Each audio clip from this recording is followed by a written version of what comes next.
Korea's economy is showing positive signs of growth, with exports showing signs of a turnaround after nearly 2 years in negative territory. Although it may be too early to claim a recovery, Korea's finance ministry says a crisis is unlikely now. Our Ji Myung-kil with more.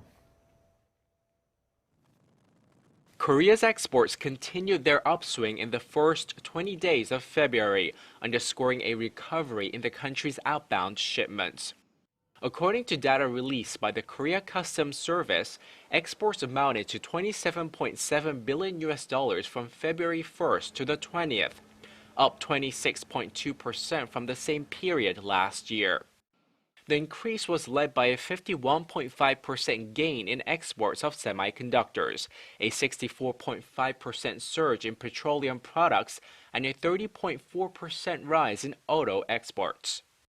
Korea's exports to China increased 36.7%, 34.5% to Vietnam, 31.7% to the European Union, 29.8% to Japan, and 4.7% to the US. The customs data showed imports jumped 26% to $25.5 billion over the same period. That gave Korea a trade surplus of $2.2 billion. Korea's exports had been on a downward slide for the last 2 years, but jumped by 2.5% in November from the year before, and went on to increase 6.4% in December and 11.2% in January. But Korea isn't out of the woods yet. Some media reports have cautioned that the Korean economy could run into trouble in April.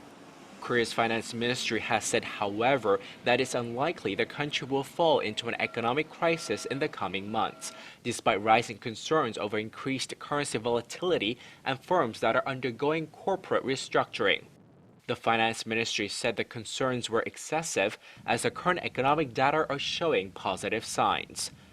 Ji Myung-kil, Arirang News.